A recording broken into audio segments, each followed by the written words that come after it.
Hello, today I am going to show you an easy and stylish way to wear your hijab that you can use every day. First I folded the upper part of the hijab on my head, then I made one side longer and other side shorter.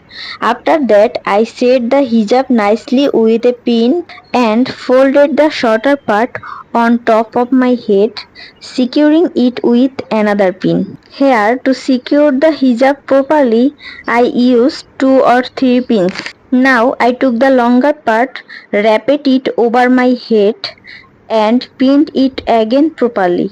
Finally, I brought the extra part to the front and pinned it with my dress. Now see how the back part is also covered. For a neat look, pin it here and you are ready to go.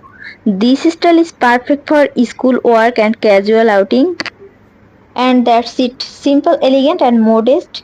If you like this style, don't forget to share with your friends. Comments below which hijab style you want me to show next.